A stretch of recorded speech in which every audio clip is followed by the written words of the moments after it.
नाशिकमध्ये पूर आला की प्रशासन आणि यंत्रणा सज्ज होते, मात्र त्याचबरोबर आवर्जून एक नाव घेतलं जातं ते म्हणजे दुतोंड्या मारुतीचं. दुतोंड्या मारुतीच्या मूर्तीला पाणी लागलं का अशी चर्चा होती. तुम्हाला आठवत असेल तर गेल्या वर्षी गोदावरी हा चित्रपट आला होता.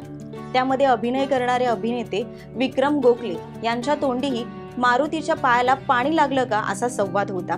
त्यामुळे गोदावरी नदीला पूर आला की दुतोंड्या मारुतीची चर्चा का होते, मारुतीच्या मूर्तीला पाणी लागलं का किंवा मारुतीच्या गळ्यापर्यंत पाणी आलं का असं का विचारलं जातं. गोदावरी नदीचा पूर आणि दुतोंड्या मारुतीची मूर्ती ह्याचं कनेक्शन नेमकं काय आहे, त्याचंच उत्तर आपण आज या व्हिडिओमधून जाणून घेणार आहोत. नमस्कार, मी प्रसिद्धा कांबळे आणि तुम्ही पाहताय लोकसत्ता लाईव्ह.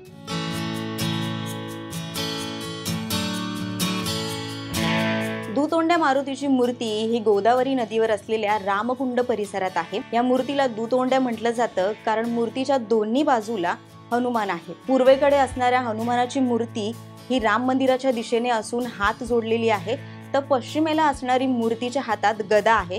तसंच पायाखाली राक्षसाला दर्शवणारी या मूर्तीचं रूप आहे.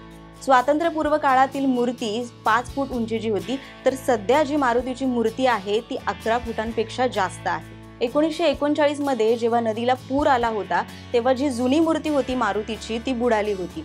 त्यावेळेस नारो शंकर मंदिराच्या घंटेला पाणी लागलं होतं. तसंच सराफ बाजार, बोहरपट्टी या परिसरातही पाणी शिरलं होतं. सध्या रामकुंडावर जी दुतोंड्या मारुतीची मूर्ती आपण पाहतोय ती 11 फुटांपेक्षा जास्त उंचीची आहे.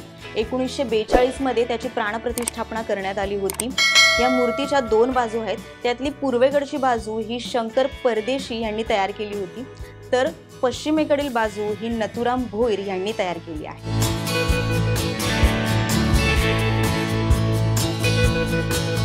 आता महत्त्वाचा मुद्दा म्हणजे दुतोंड्या मारुतीची मूर्ती आणि पुराचा संबंध कधी जोडला गेला. 1940 मध्ये जेव्हा पूर आला होता तेव्हा दुतोंड्या मारुतीचा या पुराशी संबंध जोडला गेला.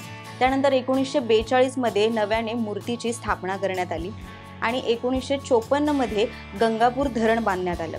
पावसाळ्याचं पाणी तेव्हा कुठेही अडवलं जात नव्हतं, त्यामुळे गोदावरी नदीला आता पूर आला की ही मारुतीची मूर्ती पाहिली जाते. मारुतीच्या मूर्तीला कुठपर्यंत पाणी लागलंय त्यावरून पुराचा अंदाज घेतला जातो, त्याची तीव्रताही ठरवली जाते. त्यामुळे दुतोंड्या मारुतीच्या मूर्तीला कुठे पाणी लागलं हा प्रश्न नाशिककरांकडून विचारला जातो. या संदर्भातील माहिती नाशिकचे प्रसिद्ध छायाचित्रकार नंदकुमार देशपांडे यांनी लोकसत्ताशी बोलताना दिली आहे. या संदर्भातील तुम्हाला अधिकची माहिती असेल तर आम्हाला कमेंट बॉक्समध्ये नक्की कळवा आणि या व्हिडिओला लाईक, शेअर आणि लोकसत्ताच्या YouTube चॅनलला सबस्क्राईब करायला विसरू नका.